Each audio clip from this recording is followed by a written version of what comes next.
Olá, sejam muito bem-vindos ao programa Visão. Saudamos a todos aqueles e a todas aquelas que assistem a esta emissão. Obrigado desde já por estarem aí desse lado. Neste talk contaremos com a presença de dois ilustres convidados. O Emanuel Esteves, já habitual residente no nosso painel, estará presencialmente aqui no estúdio em Setúbal.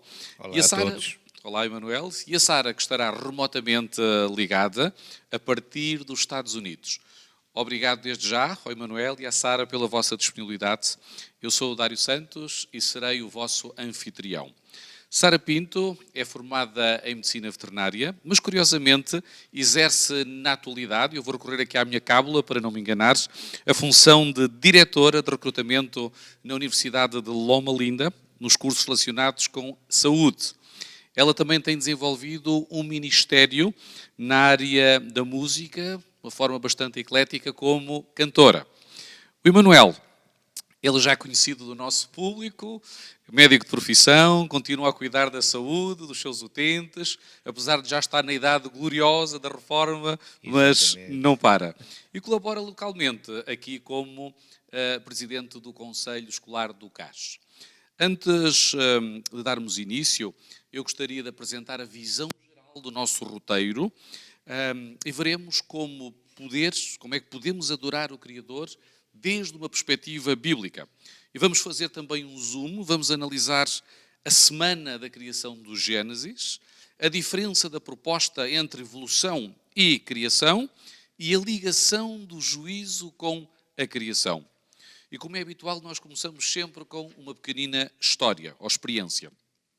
Em 20 de julho de 1969, Neil Armstrong, o primeiro astronauta a pisar o solo lunar, disse uma frase célebre, uma frase que todos conhecemos. É um pequeno passo para o homem, mas um grande salto para a humanidade. Quem nunca ouviu essa frase é porque deveria estar também na Lua, não é? No sentido figurado. Mas o que mais me chamou a atenção foi a frase do presidente estadunidense da época, Richard Nixon, que dizia, com orgulho e com carisma, por terem sido os americanos os primeiros a alcançar esta façanha, ele dizia: este é o dia mais importante para a humanidade. E de seguida, de uns evangelistas daquela época, muito conhecido, Billy Graham, respondeu provocando um terremoto na Casa Branca. E ele disse a seguinte frase: o dia mais importante para a humanidade não foi o homem ter pisado a Lua, mas foi Deus ter pisado a Terra. E esta declaração de Billy Graham é largamente confirmada pelas Escrituras, porque há cerca de 940 anos, o rei Salomão, na sua literatura, ele já dizia: será que Deus pode habitar esta terra? Foi a pergunta que ele fez em 2 de Reis 8:27, e o evangelista São João respondeu: sim, em João 1:14. O Verbo se fez carne e habitou entre nós. Eu gostaria de realizar aqui um pouquinho de quebra-gelo, e visto que é a primeira vez que temos a Sara connosco, Sara, eu gostava de perguntar assim muito rapidamente, o que é que tu fazes aí nos Estados Unidos? Qual é a tua função? Obrigada. Recrutamento de estudantes. Exato.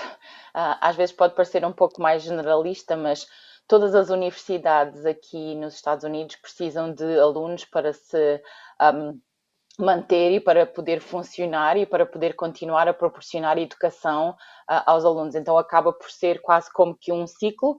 Alunos novos vêm, os alunos saem quando se formam, e há necessidade muitas vezes de mostrar ou de abrir novos horizontes aos alunos que precisam ou que querem estar envolvidos e querem fazer um curso na área da saúde, como é a escola onde eu trabalho.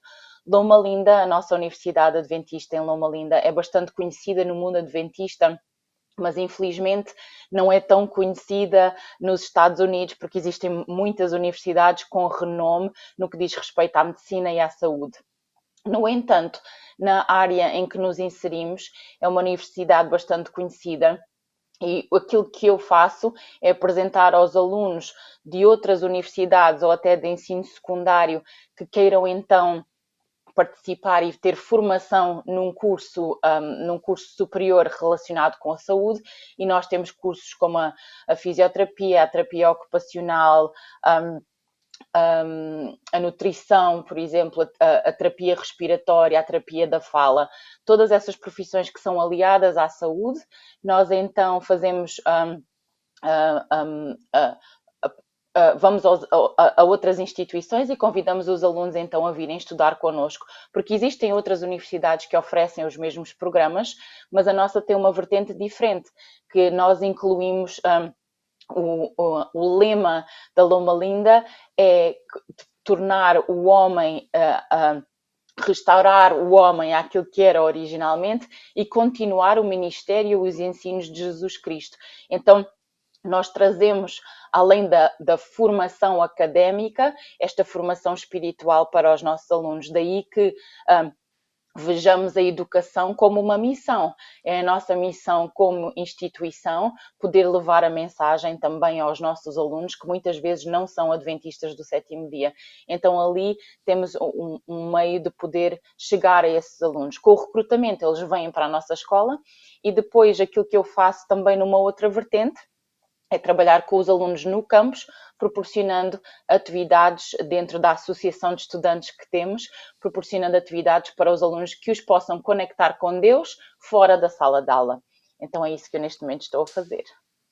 Obrigado, Sara, por este resumo. Aliás, se alguém nos estiver a ver e um dia tiver o sonho de poder integrar uma instituição de ensino como Loma Linda, parece que ficou também integrada numa das regiões do mundo em que existe maior expectativa de vida, devido aos hábitos saudáveis, poderão até contactar a Sara e ela poderá ajudar nessa integração. O nosso versuário, que está em Apocalipse 4:11, diz: digno és, Senhor, de receber glória e honra e poderes, porque tu criaste todas as coisas e por tua vontade são e foram criadas. Emanuel, como é que nós podemos interpretar este conceito de adoração à luz de Apocalipse? Estamos aqui a falar de Apocalipse 4:11, e perceber Jesus como nosso companheiro. Muito obrigado. Cumprimento também todos aqueles que nos estão a seguir e, claro, de uma forma especial, a nossa companheira de lutas, aqui entre aspas, a Sara. Portanto, é assim um abraço que atravessa o oceano e vai para o outro lado do continente americano. Como é que Jesus é o nosso companheiro? É a pergunta, não é? Como é que pode isso ser possível? A Sara daqui a pouco provavelmente irá falar sobre Jesus como o Criador, mas como é que este ser divino que fez tudo pode estar assim tão perto de nós e ser o nosso companheiro? Nós encontramos várias citações na Palavra de Deus, tanto em Apocalipse, como em Mateus, em Atos, em João. Nós encontramos várias citações que nos apresentam esta vertente de companheirismo, até usando, por vezes, as palavras do próprio Jesus, em que os apóstolos, por exemplo, dizem: vosso irmão e companheiro convosco na aflição, o que significa um companheirismo muito, muito chegado, muito próximo, ou seja, alguém que nos acompanha nos momentos mais duros, mais difíceis da nossa vida. O conceito angústia e perseguição estão ligados e aparecem citados, e depois diz, isto são palavras de Jesus, que teremos muitas tribulações, mas não percamos o ânimo, porque eu venci o mundo. Ou seja, Jesus está connosco nos momentos mais difíceis. E isto é uma verdade que vem contrastar com aquela ideia que a população em geral tem em relação ao livro de Apocalipse, porque associa-se o livro de Apocalipse à destruição, ao fim das coisas, ao terror, às perseguições, às grandes lutas, guerras, etc. Quando nós aqui podemos encontrar realmente várias lições muito animadoras e reforçadoras da esperança. Já agora, se me permites, eu gostava só de fazer aqui dar uma pequena achega em relação ao estudo do livro de Apocalipse. Não vou dar nenhuma lição, porque eu não sou teólogo, mas existem muitas ferramentas que nós podemos utilizar para tentarmos compreender um pouco melhor aquilo que o livro de Apocalipse encerra. Talvez quem deu o pontapé de saída para este estudo mais claro tenha sido Uriah Smith. Ele escreveu um livro nos finais do século passado, intitulado precisamente As Profecias do Apocalipse. Este volume que eu vos mostrei é a primeira edição deste livro em português europeu, que data de 1945. Enfim, por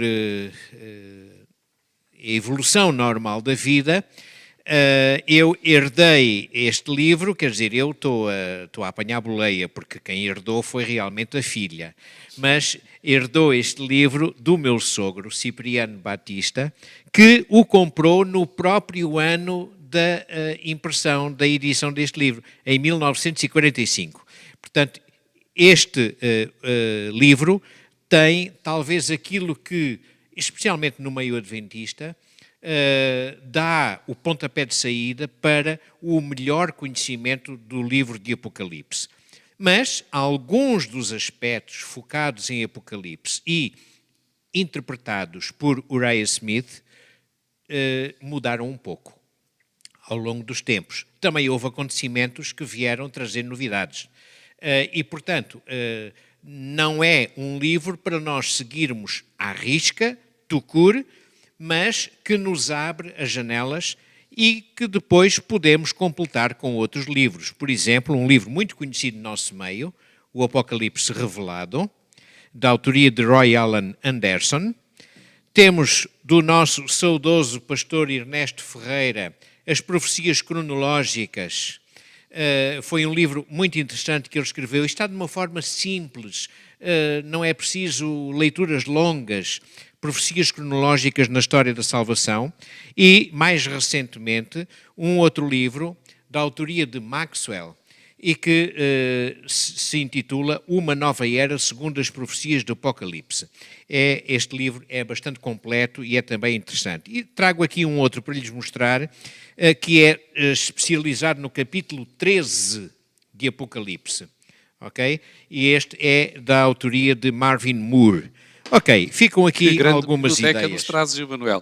É interessante, se nós quisermos aprofundar o nosso estudo, os livros são muito importantes. Aliás, os livros são para serem estudados e vão, com certeza, ampliar o nosso conhecimento. Exatamente. Falavas do Uriah Smith, e é verdade. Mas o texto é o texto bíblico, é o texto. Não é? Mas é muito interessante porque a verdade é progressiva, a luz é progressiva. Exatamente.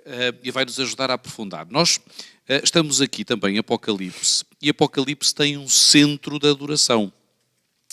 Qual é o centro da adoração em Apocalipse? E antes de chegarmos, eu gostaria de trazer até vós, e antes de entrar também no tema da Sara, chamar também a Sara à colação, um cientista muito conhecido adventista, teve a oportunidade de entrar um dia no Instituto Max Planck, na Alemanha, em que se faz uma investigação sobre as nanopartículas e por aí fora, e ele resolveu fazer uma experiência social.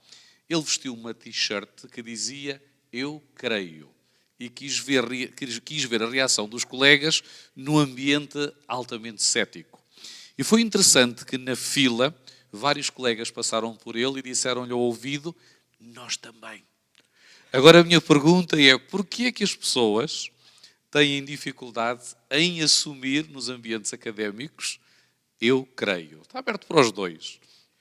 Muito bem. Eu adoro a Deus. Exatamente. Depois eu estou curioso de ouvir o que é que a Sara vai dizer sobre este assunto. Porque a Sara vive e sobrevive no meio académico, não é? E, portanto, tem com certeza muita coisa para adicionar. Mas a verdade é que o crer implica ter a noção da existência de Deus e atribuir a Deus, ou reconhecer, é melhor assim, reconhecer em Deus o seu poder criador, criador de todas as coisas. Ora, e a adoração, conforme o Apocalipse nos sugere, é exatamente porque Deus é o Criador.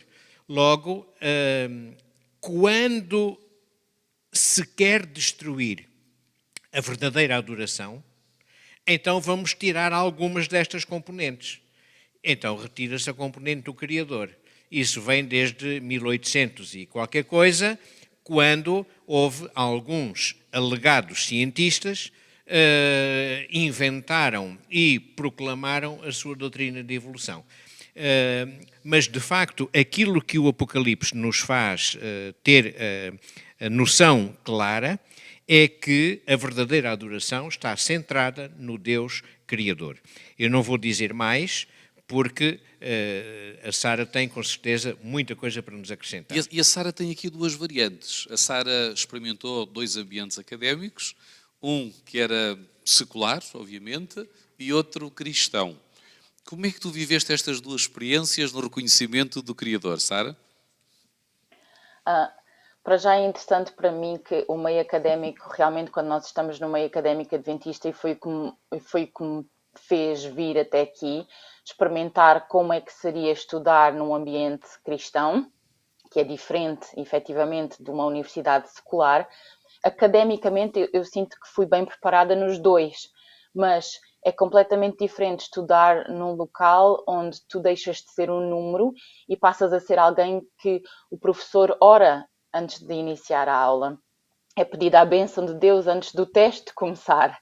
O professor vem todos os dias na primeira parte da aula, pergunta aos alunos como é que vocês estão, Estamos como é para que já está com a vossa saúde mental. algumas dificuldades técnicas. Vou esperar um pouco. Conseguem ouvir-me? Se calhar, Emanuel, continuamos nós por aqui, visto que a Sara para já está com dificuldade em contactar com o nosso, Conseguem ouvir-me? com o nosso programa. Agora sim, agora está melhor, Sara, melhorou. Ok. Pronto, eu peço desculpa, não sei o que é que aconteceu, estava Pelos igual vistos, não. ao que estava no início. Sim, conseguem ouvir-me? Vamos então... Sim, agora estamos a ouvir novamente, Sara, sim. Ok. Isto faz parte penso que das nossas ligações técnicas e às vezes isto tem algumas falhas. Vamos tentar ver se melhoramos a nossa ligação com a Sara e enquanto aguardamos que os nossos técnicos nos ajudem nesta ligação, nós continuamos, Emanuel, falando um pouquinho sobre este centro da adoração que encontramos em Apocalipse. E pensando em João, que estava numa fase delicada da sua vida, supostamente teria a sua dourada reforma, mas não. Olhando também para o destino da maior parte dos apóstolos, todos eles morreram com pena capital, e João está exilado na ilha de Patmos, pensando que já não existe qualquer perspectiva de vida para ele. E é no momento da reforma que ele tem provavelmente a experiência mais próxima com Jesus Cristo. Ele sempre foi o discípulo da comunhão, o discípulo da proximidade, o discípulo do relacionamento. Será que isto quer dizer que nós nunca estamos reformados no nosso relacionamento com Deus? Porque há pessoas que dizem, eu cheguei aos meus 65, 66 anos, já dei tudo o que tinha a dar à igreja e então não tenho mais nada a fazer. Pois. O que é que nós podemos aprender aqui, lições da experiência de João? A igreja não é propriamente uma carreira profissional, embora haja muitas intervenções profissionais na igreja, e graças a Deus por isso, como é o caso do que está a passar neste momento, para que seja possível este estudo chegar, enfim, ao mundo inteiro, não é? Nós falávamos há bocadinho do Deus que está próximo, não é? Que é o nosso companheiro nas lutas, que nos socorre nos momentos difíceis. E é precisamente esse Deus que está próximo, que esteve presente ao longo da época, ele esteve presente quando o povo de Israel precisou, foi buscá-lo ao Egito, esteve presente ao longo do deserto, fez chover comida, não é? O que é uma situação nada frequente, fez chover comida, deu-lhes água no meio do deserto, protegeu-os das serpentes, e dos salteadores, enfim. Deus esteve presente mesmo nos momentos difíceis dos seus servos que, como tu disseste, tiveram de facto dificuldades. E o João, o apóstolo João, foi exilado na ilha de Patmos e estava completamente isolado. Desterrado, não é? Exatamente, portanto não tinha contacto nem com os companheiros, nem com os amigos, nem com a família. Mas foi aí que Deus o visitou para lhe fazer a revelação. Apocalipse significa revelação. Ele foi fazer-lhe a revelação acerca do que preparou para a humanidade. E isto deve ter sido um acalento extraordinário para João, que poderia pensar, ele vivia numa gruta na ilha de Patmos, poderia pensar ali na sua solidão e naquele ambiente triste e de falta de liberdade, ele poderia pensar, Deus abandonou-me. Não é? Até poderia usar a frase que Jesus usou na cruz. Ó Pai, porque é que tu me abandonaste, não é? Claro que nós sabemos que o significado não é o abandono, mas é a separação, não é? Que deve de existir. Bom, João, quando poderia ter razões para pensar que tinha sido abandonado por Deus, ele foi encontrado pelo próprio Jesus, que, através do seu poder, o fez ver em relação ao que estava preparado para a humanidade. Não é? Foi consolado. Quer dizer que em momentos de Exatamente. privação nós temos sempre a certeza da presença de Jesus. Temos. Manuel, eu penso que já conseguimos novamente estabelecer ligação com a Sara. Sara, às vezes acontecem estas peripécias técnicas. Estavas tu a dizer que vivenciaste duas experiências distintas, tanto na faculdade adventista como na faculdade de índole secular. Queres continuar outra vez a desenvolver, se não te importares? Sim, com certeza, terei todo o gosto. Aquilo que eu estava a tentar fazer a conexão é que, efetivamente, o que me trouxe aqui foi vivenciar ou tentar experienciar o que seria participar numa universidade adventista e estudar numa universidade adventista, e efetivamente fez toda a diferença, porque em termos académicos eu penso que recebi a mesma qualidade de educação. No entanto, no que diz respeito ao cuidado dos professores e da instituição por mim como pessoa, foi completamente diferente. Professores que todos oram connosco antes das aulas, professores que oram com os alunos antes do início do teste, professores que nos perguntam como é que está a nossa saúde mental, a nossa saúde física, a nossa saúde espiritual, antes de propriamente começarem a desbobinar matéria, como se costuma dizer, faz toda a diferença, porque eles estão efetivamente a encarnar aquilo que é a missão de Jesus, que não é somente pregar às pessoas, mas é levar-lhes aquilo que elas efetivamente necessitam, que é este relacionamento.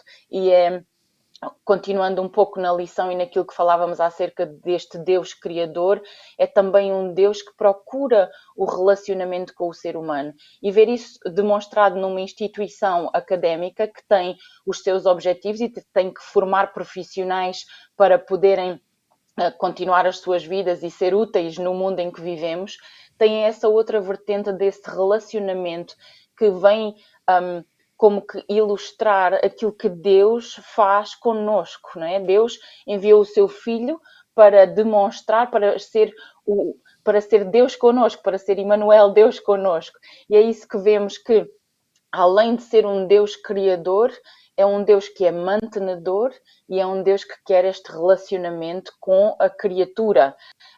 Deus cria, e é interessante que eles usam na lição a palavra bará, que é criar, moldar, formar. E essas são atributos concedidos a Deus, e nós vemos que Deus cria o céu e a terra, ele molda Adão da terra que criou e vai cortar, vai moldar a Eva de uma porção de Adão. Mas depois, a ligação que faz com o Apocalipse, isto é interessante ver que quer no início e no fim da Bíblia, nós encontramos esta ligação de Deus como Criador, porque adorai aquele que fez os céus e a terra, e fazer, a palavra que é utilizada aqui, é fazer a partir do nada, que significa dar então a vida que não existia. Este complemento é um convite à adoração que Deus nos faz, não é uma ordem, é um convite a um relacionamento, porque nós vemos que Deus não faz este mesmo pedido à natureza. A natureza é inerente. Eles vivem, multiplicam-se, replicam, criam o habitat onde nós vivemos, mas o convite é feito ao ser criado. É este Deus que tem este poder ilimitado de criar, não só a natureza, mas também o ser humano. Mas é mais do que criar. Ele quer se relacionar e é a criação que vai permitir que esse relacionamento ocorra. Daí que nós adoramos, porque fomos criados, fomos entretecidos, fomos cuidados. E é este Sara, Deus que... Sim, nessa dimensão relacional que tu abordavas, Apocalipse 14:7 termina com um chamado a adorar o Criador. E o ênfase desta mensagem, que foi dada a partir de 1844, coincide, eu não vou chamar coincidência porque nós temos a contrafação, com o surgimento da teoria da especiação de Charles Darwin. E a evolução, no fundo, retira Deus da criação. Será que é possível coincidir a teoria da evolução com a teoria do criacionismo? Porque hoje em dia fala-se no evolucionismo teísta. Será que de alguma forma Deus deu origem a tudo, mas depois houve eras de evolução? É possível coincidir as duas visões ou não, de acordo com o livro do Apocalipse? existem várias teorias e infelizmente hoje em dia cada vez mais a tecnologia é utilizada para o bem e é utilizada também para proporcionar algumas ideias que não são aquelas que nós vemos na Bíblia. Efetivamente, podemos todos concluir que ninguém estava lá para ver, mas, e acho que é aquilo que nós falávamos há pouco, os académicos terem a necessidade de conseguir explicar tudo. Muitas vezes queremos levar Deus para o laboratório e penso que não é essa a intenção dele. Há muitas coisas que nós não vamos conseguir compreender até o dia em que Jesus voltar e então aí teremos as explicações e a nossa mente será aberta para algo que conseguimos abarcar e conseguimos compreender. Haverão sempre muitas teorias que irão tentar distorcer aquilo que Deus escreve na Bíblia, mas aquilo que temos a certeza é que Ele é o Criador e a forma como o fez está descrita no livro de Gênesis e é muitas vezes difícil conciliar aquilo que nós vemos no dia a dia com aquilo que a Bíblia diz, mas o conhecimento que nós temos e como dizias no início, a verdade que nós recebemos vamos tendo maior e maior compreensão daquilo que Deus quer para nós. Penso que não haverá necessidade de levar Deus para o laboratório todas as vezes, mas há necessidade de conseguirmos entender a forma maravilhosa como Deus cria. Retirando Deus dessa criação, acaba por ser uma obra do acaso e cada um de nós tem um propósito nesta vida. E, portanto, se retirarmos Deus da equação, deixamos de ter este propósito e deixamos de ser aquele ser especial que Deus se quer relacionar. Ou até Portanto, de ter, Sara, ou até ter um sentido existencial. É interessante que a doutrina dos apóstolos e do próprio Jesus Cristo é em grande parte baseada no livro de Gênesis. A queda do homem, a redenção do homem. E se nós retirarmos o livro de Gênesis, onde está incluída a criação, então o ministério de Jesus para nada serve. E é neste sentido que eu faço agora a ligação novamente ao Emmanuel, sobre este Deus imanente, que já falámos. É verdade que Deus é transcendente, está acima de nós, ainda bem que temos um centro exterior ao ser humano, porque ajuda, numa perspectiva terapêutica, a inverter o egoísmo, criando-nos a dependência. Mas nós temos vários textos aqui até na nossa lição de terça, 2 de Coríntios 3,17, Salmos 139, 15 a 18. O que é que estes versículos nos ensinam sobre esta ligação a Deus? Aquilo que mais me impressionou é aquela afirmação: se alguém está em Cristo, nova criatura é.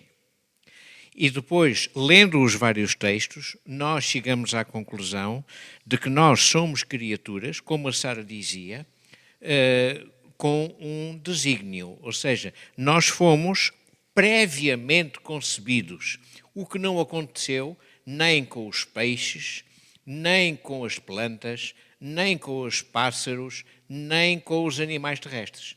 Nós fomos previamente concebidos, portanto, individualmente concebidos. Isto é mais uma prova de que Deus não está longe de nós e, portanto, para além da transcendência do seu poder criador e de ser eterno, temos a imanência, ou seja, Ele emana em nós, porque nós somos vida, somos vivos, porque Ele soprou a vida na matéria que utilizou para nos formar. Portanto, Deus criou e sustentou milhares de milhões de galáxias. Ele criou tudo o que existe e ainda teve, no momento crucial da criação, ainda o gesto de encostar amor a esse trabalho e produzir o ser humano à sua imagem e semelhança. Isso não acontece com os outros seres vivos, nenhum dos outros seres vivos. Nós fomos concebidos à imagem e semelhança de Deus. Não é só em termos físicos, isto tem um significado mais amplo, não é? Mas realmente é um Deus maravilhoso que está perto de nós e adorá-lo por Ele ser isso, por Ele ser o Criador, é o desafio que Apocalipse nos lança. Tinha outra pergunta para te colocar, Emanuel. Nós não vamos entrar no debate teológico da natureza lapsariana ou pós-lapsariana de Jesus Cristo, o velho debate, se Jesus herdou a natureza de Adão antes da queda ou depois da queda. Ainda que nós tenhamos algumas pistas que nos ajudam a identificar que Jesus Cristo não teve uma natureza pecaminosa nem propensão para o pecado. Mas a pergunta que é feita para os telespectadores lá em casa é: quem é que é o segundo Adão? Pois, essa é uma pergunta interessante e que nos faz repensar quer o papel de Adão, quer o papel do segundo Adão. Resumindo, Adão desenvolveu um papel, foi criado perfeito, com liberdade de escolha, mas perdeu uma grande parte desses requisitos. Deixou de ser perfeito, deixou de ter a vida eterna e ficou sujeito às consequências do pecado. Então foi necessário restaurar este Adão. E quem é que trouxe esta capacidade de restaurar Adão? Foi Jesus Cristo. Porque morreu sem ter pecado e ressuscitou, garantindo a vitória sobre a morte. Isto são frases bíblicas, não é? Ora, este é o segundo Adão. Não quer dizer que Jesus seja cronologicamente posterior em relação a Adão. Não é de modo nenhum. Nem que, em termos hierárquicos, ele esteja em segundo lugar e Adão em primeiro lugar. Não é nada disto. O que isto quer dizer é que Jesus veio permitir que o ser humano pudesse restaurar a sua condição inicial. Original. Não é? Daí que aquele em quem Deus está, ou em quem Cristo está, nova criatura é. Portanto, Ele pode trabalhar, além de nos ter criado, Ele pode trabalhar dentro de nós, produzindo um ser diferente, vencendo os defeitos, as dificuldades e dando o poder que nós não temos. E um dia, se Deus quiser, e Ele quer, se nós assim o permitirmos, vamos poder ter acesso outra vez à vida perfeita e sem fim. Então, podemos então dizer que Jesus Cristo veio mostrar que a criação original de Deus era perfeita e que Ele mostrou ao universo que era possível obedecer. E mais, este segundo Adão também trouxe-nos a salvação e essa proximidade. Exatamente. Sara, Criador e Redentor. Criador e Redentor. Sara, há aqui uma lição do nosso roteiro, quarta-feira, que nos introduz na noção de Evangelho, juízo e criação. Parece que são três termos que não têm nada a ver uns com os outros, mas parece que há um denominador entre eles. Será que tu consegues encontrar esse denominador, essa chave que nos vai ajudar a desbloquear a ligação destes três termos? Estes três termos estão efetivamente todos conectados na pessoa de Jesus. Jesus aparece-nos na criação, nós vemos na descrição, quando há a criação do homem, o termo bíblico é façamos o homem à nossa imagem, como o Emanuel dizia, o façamos significa que existe mais do que uma pessoa envolvida. E depois temos todo o processo da vida de Jesus aqui nesta terra, como o Emmanuel dizia, o Deus conosco, é o seu papel redentor. Ele vem para nos mostrar como viver e veio também morrer por nós para nos dar de volta a ligação que havíamos perdido com Deus. E é interessante que são estes dois papéis, e já vou chegar ao terceiro que falamos do juízo, mas estes dois papéis que Jesus tem é uma demonstração do amor de Deus pela humanidade. Em Salmos, eu gosto muito deste versículo, Salmo 139, 13 e 14, diz: possuíste o meu interior, entreteceste-me no ventre da minha mãe. Eu te louvarei porque de modo terrível e fantástico fui formado. Portanto, a humanidade, ao contemplar as obras da criação, apercebe-se do amor de Deus por ele. Mas depois temos a vida de Jesus e o ministério de Jesus e aquilo que ele faz por nós de tomar o nosso lugar como a demonstração final ou total daquilo que é o amor de Deus por nós. Mas não fica por aí. Vemos que existe um juízo final, mas temos a certeza, como a lição nos diz que em Romanos 8, não há condenação para os que estão em Cristo Jesus. E aí é a terceira revelação do amor de Deus por nós. Em 1 de João, no capítulo 4, e os versículos 9 e depois o 16 e o 18, lemos o seguinte. Eu acho que esse aplica perfeitamente esta conexão da criação, o Evangelho e depois o juízo final. Diz: nisto se manifestou o amor de Deus para conosco, que Deus enviou o seu Filho unigênito ao mundo para que por ele vivamos. Nós conhecemos e cremos no amor que Deus nos tem. Este é amor, é quem está em amor está em Deus e Deus está nele. E nisto então é perfeito o amor para conosco, para que no dia do juízo, e aqui vem a terceira porção, tenhamos confiança, porque qual ele é, somos nós também neste mundo. E no amor não há temor. Antes, o perfeito amor lança fora o temor.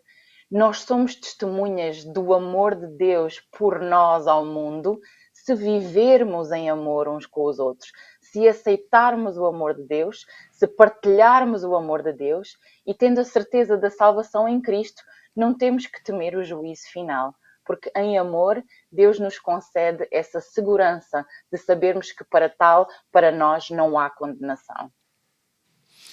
Obrigado, Sara. Deixa-me só colocar-te uma outra questão muito rápida. A teoria de evolução que nós mencionámos há pouquinho introduz aqui a noção do mais apto, do mais forte, do sobrevivente.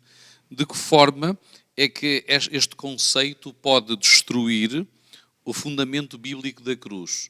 Será que os valores são parecidos?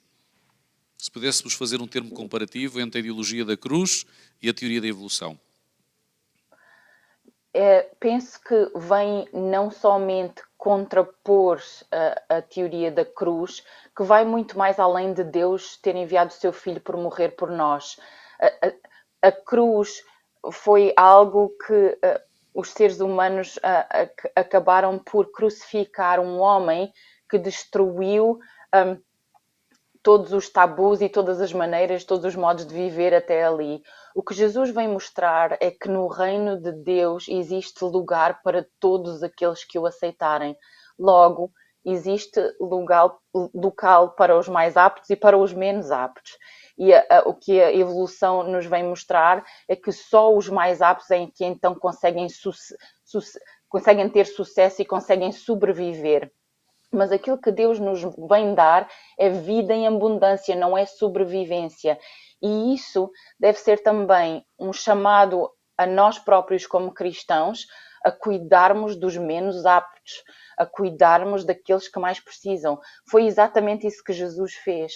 O seu ministério foi vir para todas as pessoas e principalmente para aqueles que eram olhados de forma diferente pela sociedade. Ele Sara, veio curar até nos faz lembrar a letra daquele hino, que não é dos fortes a vitória, nem dos que correm melhores, mas dos sinceros e justos. Ou seja, uma mensagem de inclusão que encontramos. Nós estamos quase a chegar ao fim. Eu quero deixar ainda uma pergunta ao Emmanuel. O que é isto do Criador na cruz? Como é que o Criador pode estar na cruz? Isto é inconcebível. Pois, é o Criador e o Redentor ao mesmo tempo, não é? É a mesma pessoa a encarnar, vamos lá, as duas capacidades, as duas funções. Ou seja, a função é a mesma. O Criador também é o Recriador. É sempre o Criador. Nós, herdeiros da situação trágica que Adão criou, não é? O tal primeiro Adão, precisávamos de um resgate e precisávamos de readquirir as condições iniciais. E foi isso que Jesus veio fazer. Na cruz, ele morreu inocente, não morreu consequência de ter praticado qualquer tipo de erro. E isso deu-lhe a capacidade de pagar aquilo que nós devíamos, de nos substituir no cumprimento da consequência do pecado. E, portanto, é o Criador sempre. E isto é uma coisa que a teoria da evolução não sabe explicar, nem consegue explicar. Porque a teoria da evolução fala do aperfeiçoamento progressivo, não é? Sabemos que há algumas correntes religiosas mais ou menos assim também, não é? Do atingimento progressivo de patamares sucessivos, com reencarnações sucessivas, etc. Mas não é esse o plano de Deus, nem é dessa forma que a Bíblia nos mostra o nosso Deus a trabalhar. É um Deus que é pessoal, é um Deus que cuida de nós, e se nós estivermos ligados a Ele, Ele até nos ajuda a encarar o juízo, como a Sara dizia há pouco, porque somos novas criaturas, portanto vamos ter melhores condições para chegar a esse momento. Agradeço aos dois, agradeço à Sara a partir dos Estados Unidos, agradeço ao Emanuel o contributo. Infelizmente o tempo chegou ao fim e nós não temos mais nenhum tempo de graça. Quero apenas concluir dizendo que o conflito final acerca da adoração, descrito no livro do Apocalipse, é precisamente porque Cristo nos criou, nos redimiu, nos transformou e vai voltar para nos buscar. E é por isso que o diabo também odeia esta noção. E odeia também o sábado, e odeia o estudo da palavra. Por isso eu quero desafiar cada um dos telespectadores lá em casa a não ler apenas a Bíblia, a estudar, para podermos compreender o tempo que estamos a viver e para termos visão espiritual, visão temporal e decidirmos estar ao lado de Jesus. Obrigado pela sua presença e na próxima semana marcamos encontro.